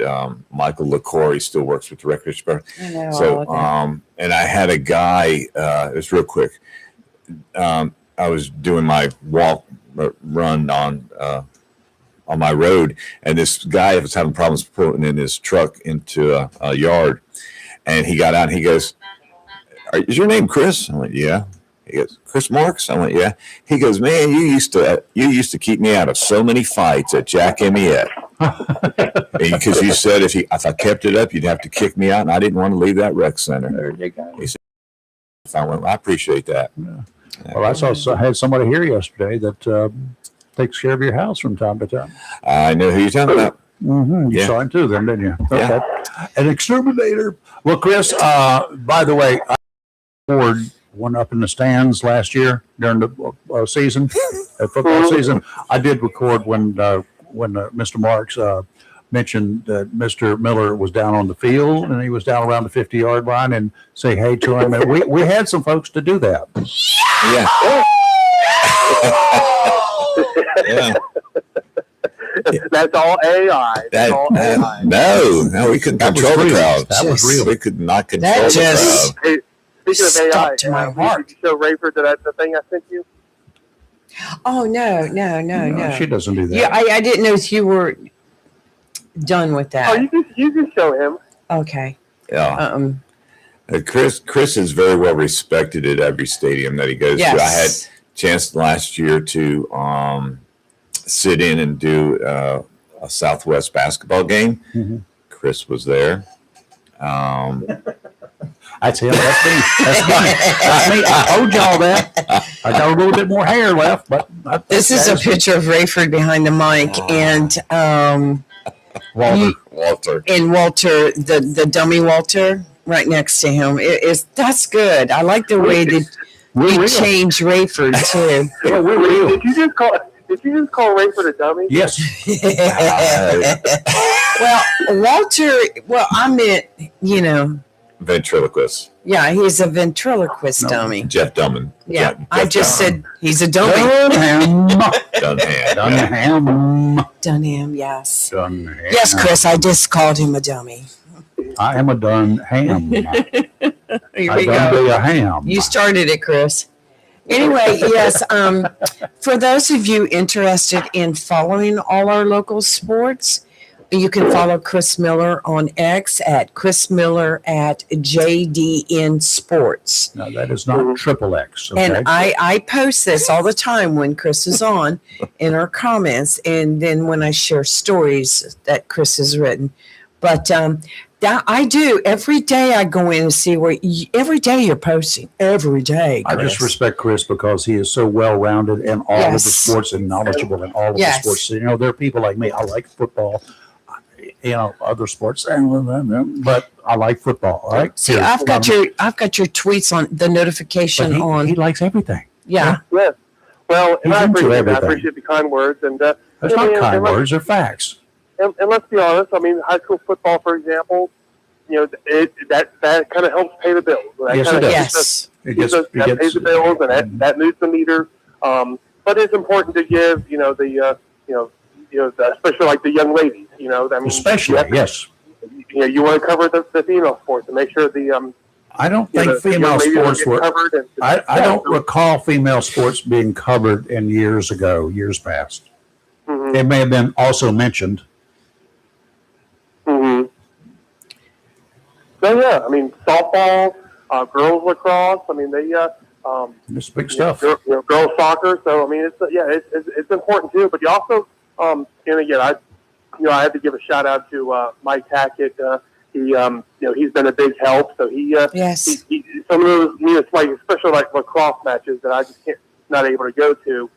He'll go out there and take a bunch of great photos and send them to me, and I can post them online. And so he really is a godsend and a great friend, a great photographer, and he really cares about helping the kids, helping the parents, and serving these schools along with me. So Yeah, I like Mike. He does a good job. I'd like to get him in here so we can have a battle of wits here. Yeah, I was just waiting for him to let me know when. Mm.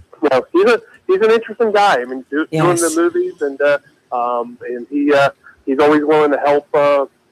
Maybe the young photographers that are out there, like taking pictures for yearbooks and things like that, or even the adult photographers that kind of need some guidance. He's always wanting to help, and I think he's given maybe some young people a piece of equipment here and there just to kind of give back. And he's a terrific gentleman, and like I said, a true blessing, a good friend, and I'll put a bug in his ear to try to get on the morning show. When to get him in here and have a chat, sit down. All right, Chris. The only bad thing about Mike Hackett is that he puts all of us to shame with his awesome toys, his equipment, and his awesome photos. He's got a big camera. Yeah. All of the reporters at the Daily News, way back when they had a bunch of reporters and one photographer. They had the chief photographer, Nelson Calhoun was it, and one reporter had a twin lens reflex, and Yashika and his name was Ellis Babcock. He was the cop reporter to Cop Beat, right? And Ellis brought his camera in one day, and Nelson said, I cleaned his camera lens, and now he can stop down 2 more stops, close the lens down 2 more stops, because it was filtering out most of the light that was trying to come in to expose the film. So he said, I cleaned his lens for him one day, and then he could see clearer now. It was funny. I tell you, again, we had Mike Hackett, I think, was in the 80s and early 90s. John Althouse, Don Bryan, Chuck Beckley, Randy Davies. So we had a team of photographers, and it was those were the good old days. But the good old days, you had one. Nelson Calhoun. Well, I will tell you about John Althouse, besides the fact we share the same birthday. He actually, when we had my father's service, when he passed, John came out there and took pictures during the service. And then he took pictures of when they transported my dad on the horse-drawn carriage down New Bridge Street to the Veterans Cemetery. Most beautiful pictures you have ever seen, and gave them to us. That's cool. All right. And John Althouse will always be remembered as the tall guy with the hat. Yes, and the long hair. Yes.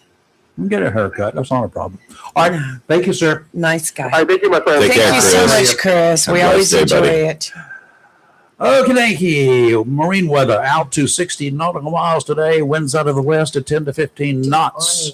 Seas 3 to 5 feet. A chance of showers. Slight chance of thunderstorms this morning. There's a possibility because we've had some funny looking clouds out, and a front came through this morning before dawn, which was beautiful when you get up and watch it. Tomorrow, northwesterly winds 10 to 15 knots, seas 4 to 6 feet, subsiding to 3 to 4 in the afternoon. Saturday, southwesterly winds 5 to 10, increasing to 10 to 15 in the afternoon. Seas still hanging in there at 3 to 4. Today, mostly sunny with a high near 79, a light and variable wind becoming northwest, 6 to 11 miles per hour. Winds could gust as high as 17. Tonight, mostly clear with a low around 50. Friday, sunny with a high near 76. Saturday, sunny with a high near 85. And Sunday, sunny with a high near 88. Beautiful weekend in store. The ham report.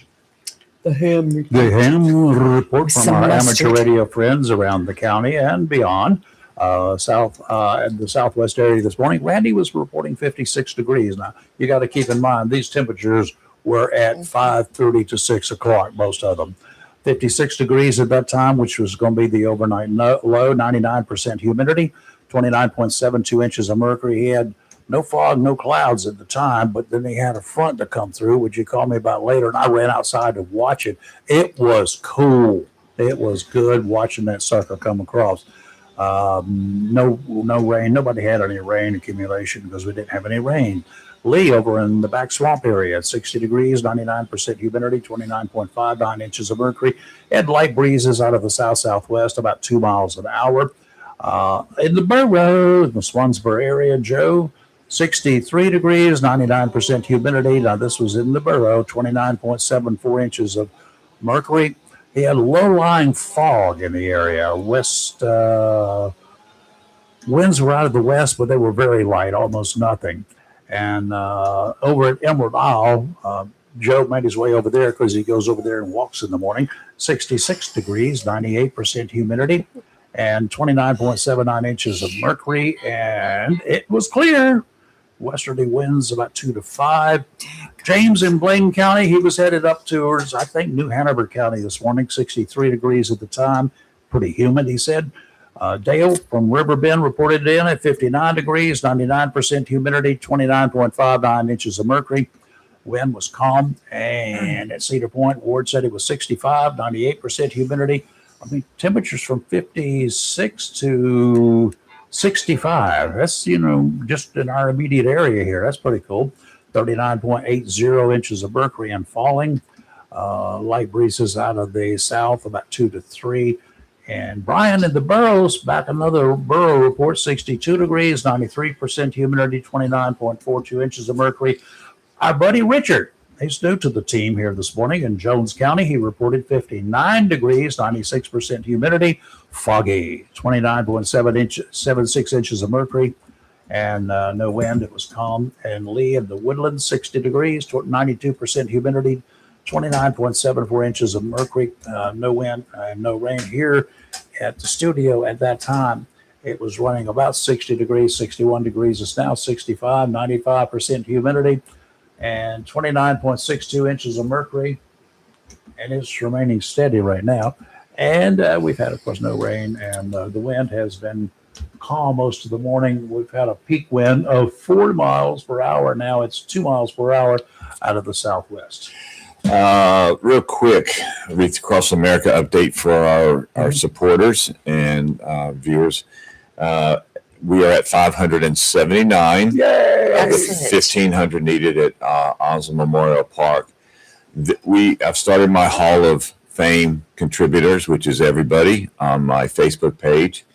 And we have started something else, something new this year. We just started it last night. We have 4 levels if you want to make a contribution, and we will make sure that you're listed in as many places and as many possible media locations as possible. We have 4 sponsorships. Platinum is a $1,000 donation. Mm-hmm. Gold is $750, silver $500, and bronze is $250. Okay. So, do you make it all at one time, or make you just make it? Make it at one time would be great, but if the more you add up to it, then you'll move up the level. Oh, okay. But it's on the Facebook page, Reach Honoring Our Fallen Veterans.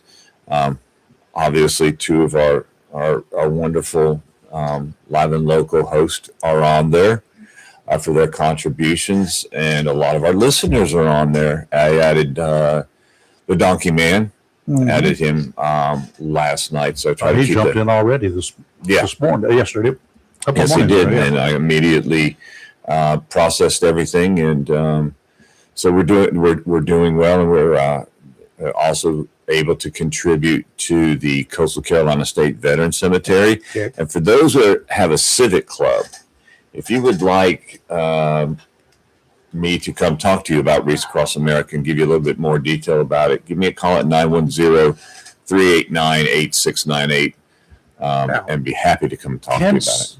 Just ask you, can a civic club and a business contribute a quantity of cash or money for this and get into this program of gold, platinum, and whatever? Not only can they do that, but we will provide them the 1099 form they need should they need to write it off for tax purposes.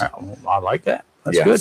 So we'll do that for anybody that needs those forms. So everything's pretty much turnkey. All right, guys, and then that's the time to reach out to Chris. You can get him. You can find him on here. You can find him on our Facebook page. His telephone number is going to be listed here somewhere, but I will guarantee you can find it. If you can't call us every morning, 5 days a week, between 7 and 9, we'll give you all of his contact information. He'd love to hear my phone ring. Got a lot more sunlight coming in. It does. That last one fell pretty quick. The tree guys in here. We had some. I hate cutting down trees. My wife absolutely abhors cutting down trees, but there are 5 trees out there. They're wild type things that sprung up over the years, and I kept them under control for years. She said, "Just let them grow. They're pretty. They are beautiful. They are." However, the stuff and the berries and stuff that fall off of them into the garden we found out kills Oh, a lot really? of stuff. So they got to go. No. And they're in the way for some other progress we're doing around here as well.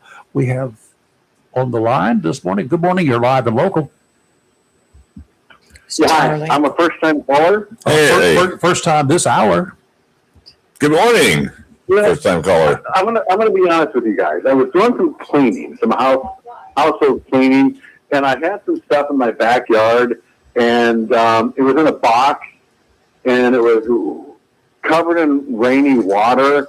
It was dirty and disgusting, but I just spent the last hour cleaning this up. And what it is, it's I think it's from the 1980s. It's probably a 13-inch, maybe 16 or 18-inch Dean Martin figurine that if you put a battery in it, Really? moves. That's pretty cool. And I was thinking about sending it to you guys. Does he have a cigarette? It was like a small person. I really just spent the last maybe 40 minutes scrubbing it and cleaning it. I was going to throw it out, but it looks really beautiful. I'm thinking, do I want to keep it or do I want to send it to you guys? Yeah, I don't know. I'm just trying to figure out. I feel like a weird call. Like, Charlie, what's your point? Yeah, Charlie, I'd love to have it. But first of all, what I would strongly suggest you do is do a little research. Yeah. You may have something that could be very valuable. I don't No, know. I don't say. No. Listen, I'm at that. I'm at my point in life right now where I don't care about anything in life. Okay. I think it's worth maybe some money on eBay, but I'm thinking about sending it to you guys. If you guys saw it, you're like, what the hell is this thing? Does Dean have a cigarette in his hand or mouth on that one? No, he's got a microphone. It's literally probably maybe 18 or 20 feet high. I had the original box. Whoa, wait. Yeah, did you say 18 or 20 feet high? 20 feet? No. Inches. Inches, okay. Okay. I was going to say, My landlord wanted me to clean up my backyard, Say feet. and I've also I'm got not a net. saying No, anything. this thing, Yeah, it okay. looks like exactly like you'd see on Carson, like 1977 or 75. Okay. Take a picture of it. Send it I to don't us. Yeah, I'm trying to think of it. It's interesting. No, it's probably worth money, but I really don't care. I really don't he care. would look good next to our cardinal and squirrel. Yeah, he would. What is it? He would look good next to the cardinal and squirrel we have on our desk. Hey, what about I'm not a fan of that. Here's something I absolutely do not want, and I do think it's worth money. You know that Mad magazine character? Oh, yeah. You know that Mad character? Yep. I have no interest in it. Is that something you guys think you'd want or just pass? I would. I love Mad Mad Magazine. Magazine. That was a classic in the day. Yeah. Yep. It's still being printed. Well, let me think about it. I'm looking at this. Hey, can I post a picture in your chat room right now of this character? Can I upload that picture? He won't let you do that. He won't let you upload pictures on chat. You can email it to Lee. You got her email address, right? I think I have her number and email. Let me think about it. I think it would be funny because I'm such a goofball when I call your show to see something I've had for the last 20 years sitting on your desk. I'll tell you what, Charlie, you got something to write? Do you have something to write with? No, I'll figure it out. No, I have Lee's number. I know her off number. I'll contact her. Okay. All right. So let me think about it. I mean, literally, because where I live, my landlord said, "Hey, Charlie, you got to clean out your backyard." And and so I got like roaches. It was just fine. But I this thing is really beautiful. I literally spent like the last hour. Don't send us any roaches. No, there's no roaches. This is an interesting thing. No, I think online it's maybe worth a couple $100. I don't really care about the money. Okay. So let me think about it. I might send it to you guys. All right. Take care. Bye. Thanks. Bye-bye. So, there was a tragic story, just real quick, sports story, since we just got through with Chris. It's very sad when a lot of these young NBA players, and there was one for the Memphis Grizzlies, they found him in a Los Angeles hotel room, only played 2 games this year, drug overdose. Yep. And it's so very sad that they I wish they would not let them leave school so early. You know, one of the first high school players that left high school direct into the NBA, Moses Malone, had a great career. But a lot of these kids these days, they can't handle it. They cannot handle the pressure or the notoriety or the peer pressure. Yeah. Let's go out. Let's do this. Let's do that. And I know it's all about the money. Because when you see them on draft night, all of a sudden now they've got the gold chains and gold this and gold that and all these outfits and things like that. And it's not that I'm jealous of it, but I just don't know. Then they got to live up to it. And, you know, it's very. It's no. And no. And it's not just that. College football players that leave. I think it was South Carolina. South has the worst reputation of their college graduates, speeding accidents and things, and some have actually caused deaths in them. We had several. One in particular, I remember out of not sports. She's a very nice lady. She's a high school senior. Then when I knew her, because she was on the Azalea court, Azalea. She was an Azalea Princess court type lady, and they were part of the Queen's Court entourage or whatever it was for the Azalea Festival. And she was one of those, and she wasn't the Azalea Princess, but she was one on the court. And of course, followed her throughout the entire week of the Azalea Festival, during the Princess Pageant, a month before that, and as the photographer of those events, I got to meet all of the people, all of the contestants, number one, had to photograph everybody, and then, photograph all of them throughout the event. And it was like you kind of get to know these people. Right. And they're always there. Now she's a senior. And the next year, she and others, and she was just the sweetest thing you could ever see, but she and others became inebriated and climbed a tower. Oh, no. And she fell to her death during her freshman year at Carolina.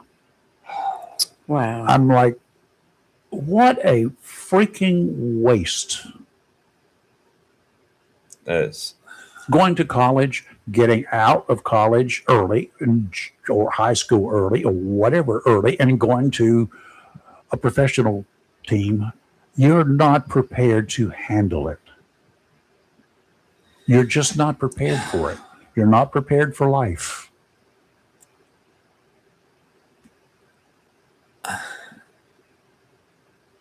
I know there comes an age where the parents say, "Okay, now you're an adult."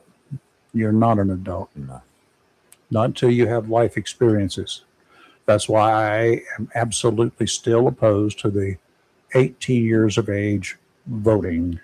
If you ain't old enough to drink booze at 18, you ain't old enough to decide who the president of the United States is going to be. And I'm not proposing that you lower the drinking age. I'm just saying, if you are not adult enough to handle drinking a beer until you're 21, you certainly should not be deciding who the president of the United States is going to be. Half of you can't spell the word president. That I have examples of that. Well, I'm sure you do. On the opposite side of that, I want to congratulate. It was in Bayboro, I believe, or Pamlico County yesterday. They held you know how the athletes have their letters of intent to where they're going, and they're all covered. And this was students who were accepted into the military, special programs. It was so awesome because they talked to a young man. They will teach you to be an adult. Oh, you darn right. And he's joining the Marine Corps. Oh, right. And in a certain position, there was only 2 in the country. Oh, wow. And he got accepted to one of them. My. Yeah. And he was all excited. From Bayboro?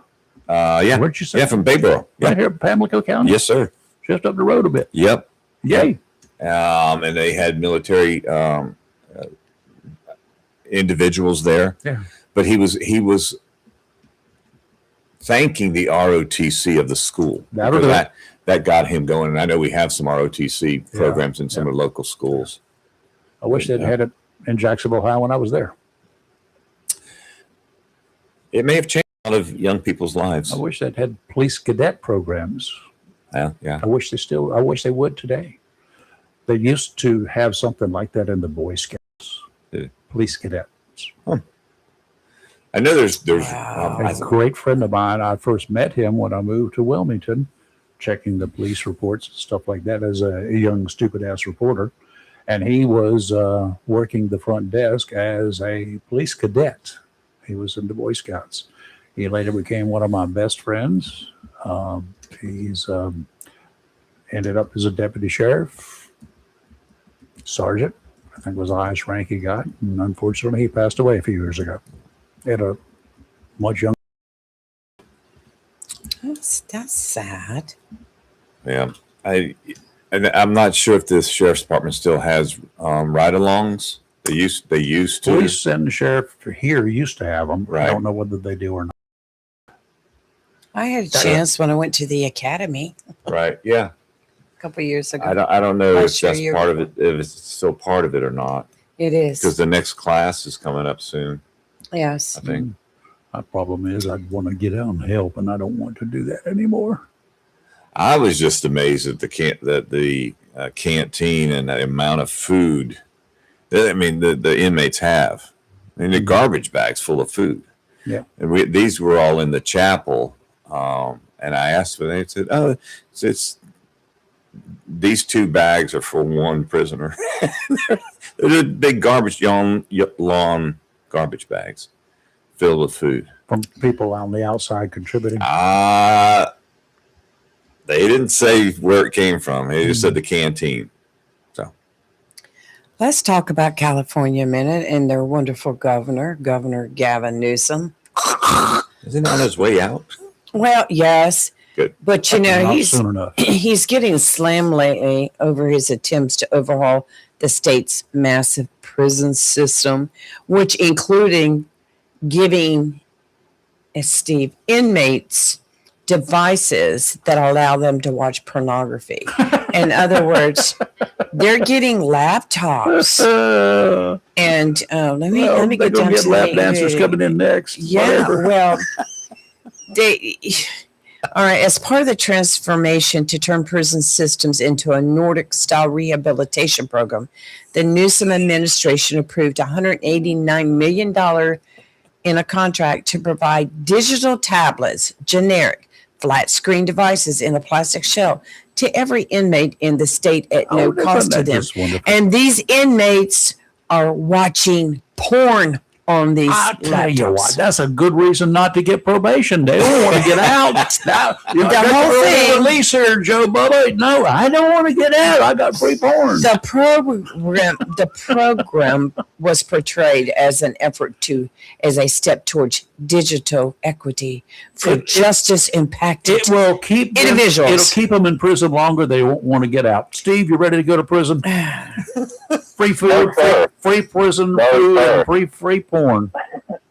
Nah, I don't care for either one of those. Free cable. You don't care for free food? No, Oh. no. I ain't saying I wouldn't take it in a pinch, No. but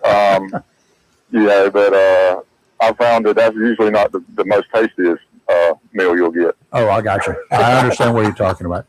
Unless you go to a church function, like the old primitive Baptist churches used to have. Oh, they had the best food in the world spread out there on that quarterly meeting. I will tell you that It did, and technically it was free, but they did appreciate a love offering towards the end of the day. Of course they did. better than sex. Dessert. Mhm.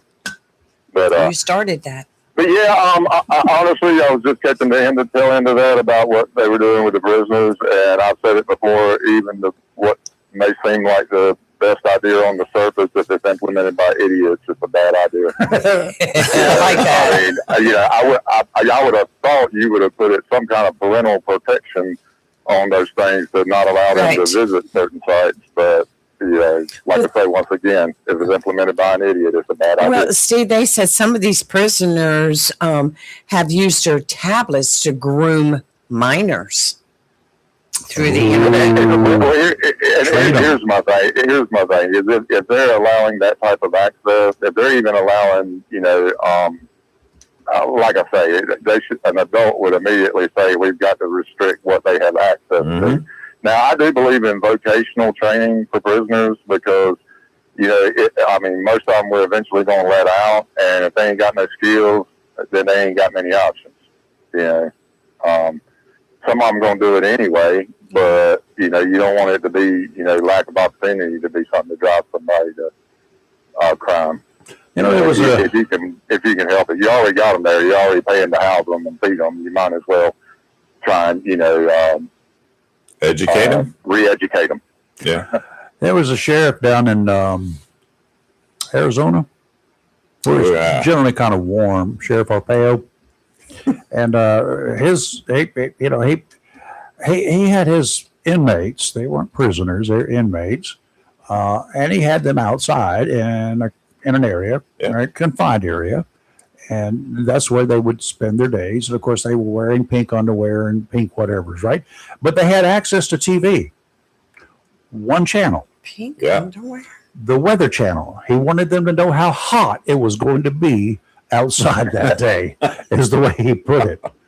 But he was a character. He was a character.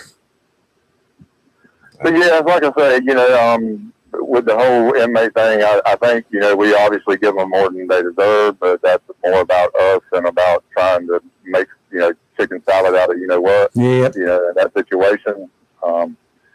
But that's obviously way overboard and idiotic to allow them to have that kind of access even. I think, Steve, let me see if I can help in my way of thinking. It's just scary sometimes. But anyway, you know how at a scene or even in an emergency room today, they have, if you got a crowded ER, you're going to have triage done. Those who are bleeding will get treated like right now. Those with the cold are going to have to wait a little while until they get, free up the area.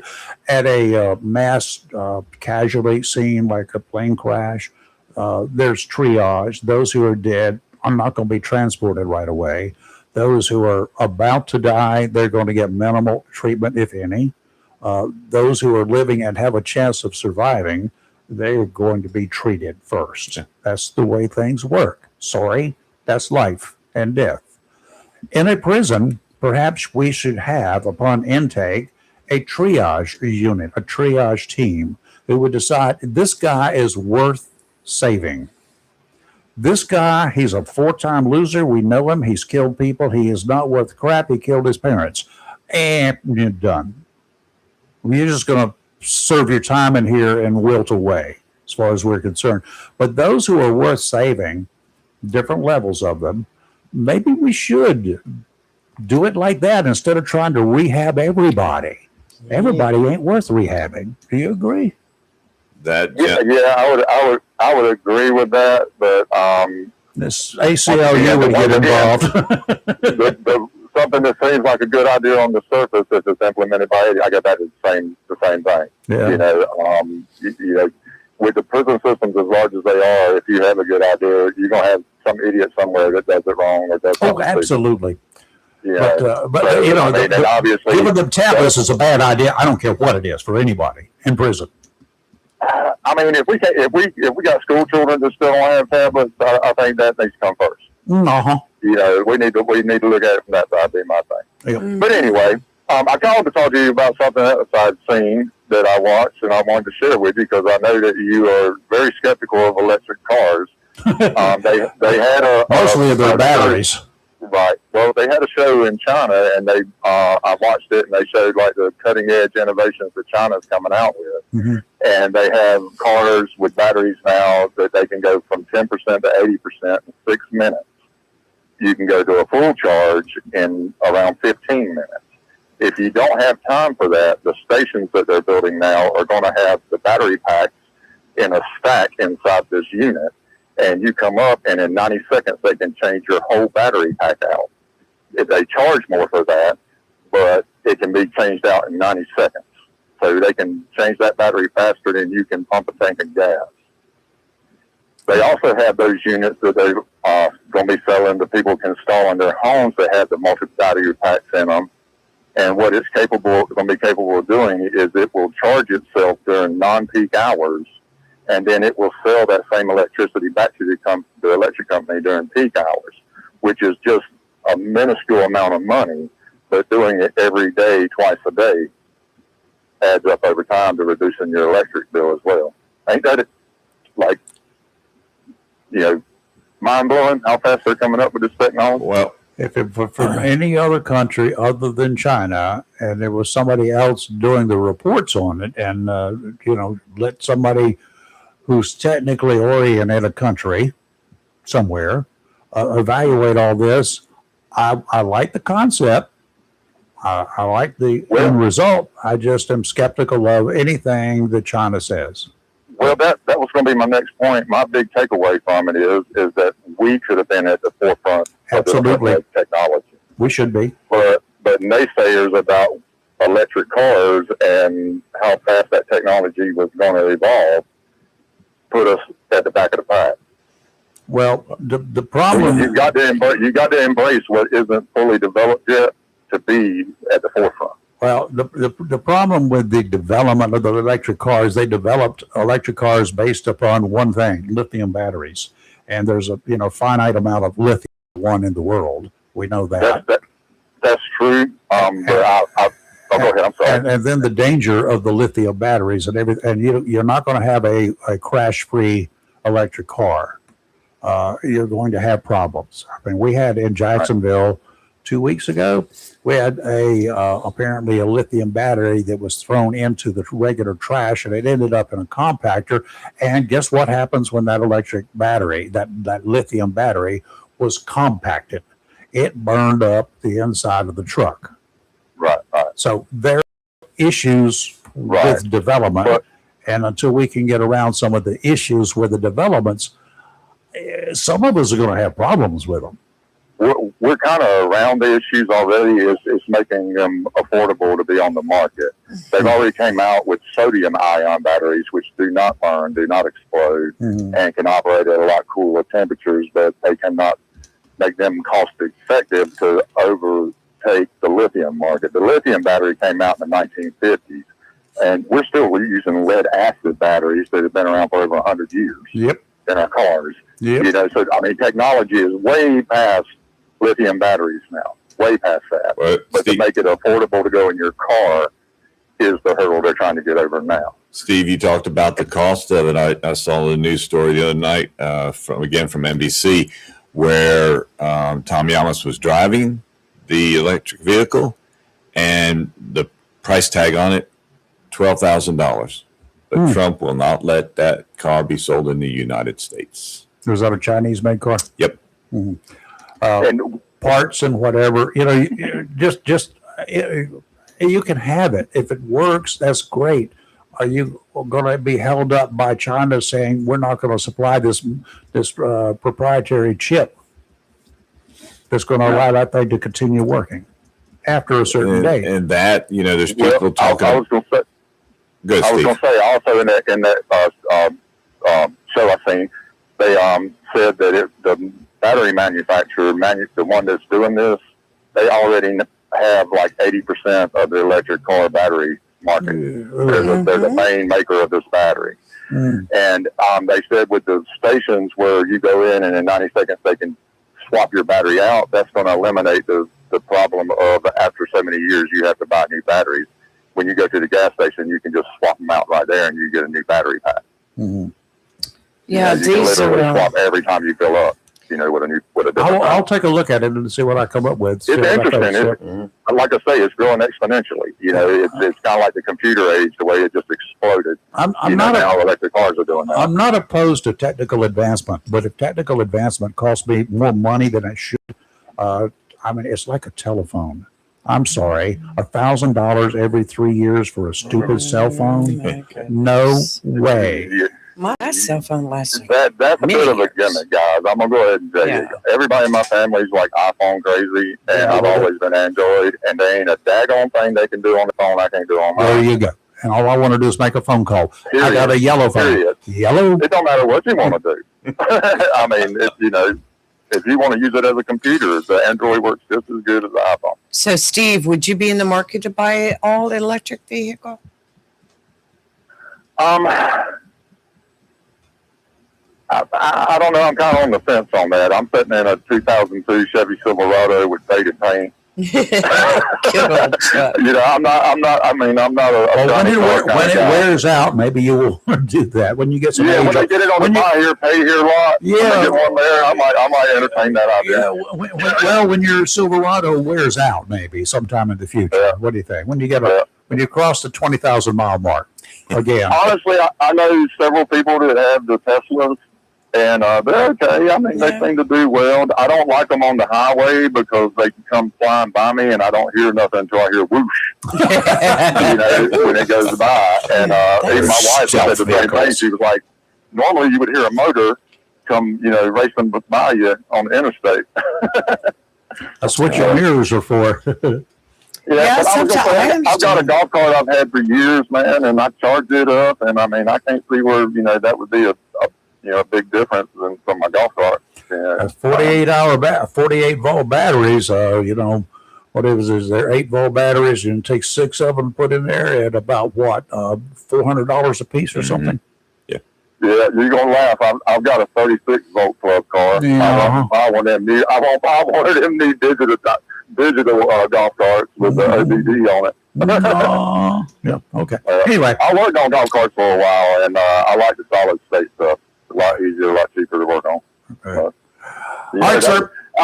Anyway, thank you guys. Thanks, y'all have a Steve. blessed day. Have a blessed day, Steve. I'll save that for tomorrow. Okay. Yeah, I was just reading about the connected vehicle, and it's some bipartisan group was getting together and created the Vehicle Safety Security Act or whatever, connected vehicle. They're trying to ban cars that are made in China that are connected, but yet they're also talking about banning any chips that China makes coming over here. Now, Well, here's the problem with the chips that are coming over here. It's just going to be just like they've already done. We've already found it. They're putting chips in computers that, well, when you say something around anything, go ahead and tell me what product that you want to look up next. And then when you open up your computer, it's going to be there. how many chips in my truck came from China? Probably all of them. That's right. And you start banning that technology and banning it here, and we have no factories in America that are making these chips. That would be an incentive for one of those Chinese companies to move to America under American control, wouldn't And it? there is somebody over there that, along with the president, that flew on Air Force One, representing that to get the chips Right, made right. here. And it's kind of like, right at the end, near the end of the World War II and after the World War II, we kind of imported a lot of really great technologically oriented folks into this country, and that's the reason we ended up in space. Well, we're definitely going to have to wait and see what the outcome is of this visit to China and see what kind of deals are made. And I just think we need to steal some of the people and bring them over here and Americanize them. because I'll tell you, they're smart cookies. Yeah. Let's just looking to see who made this. HP. Yeah. I mean, how do you But who pronounce makes that the in parts and Chinese? stuff? Let me see. Hewlett Packard. I know it's an HP laptop. You're live in local real talk where we're kind of awake and never woke, and I got some trees down. I got to go cut up now. Taiwan. There you go. Taiwan. That's China. It's a American multinational company headquartered in California, develops and sells, and is in partnership with Taiwan. Okay. There you go. See, everything we have, Rayford. Everything. I know it is, but why are we going to continue with that? We've been Make them like in that for charge of all the years. cars. Then you need to give these automakers an incentive to open up plants here in the United States and start making chips. Well, just My truck will not run without certain chips. if we cut off all the chip coming in from China, they'll make them here. You're live and local It's Real not Talk, that and we will easy. see you tomorrow morning. I don't know who we have, but probably nobody, but we will be here. You never know. You never know. Have a blessed day. Bye. Be safe.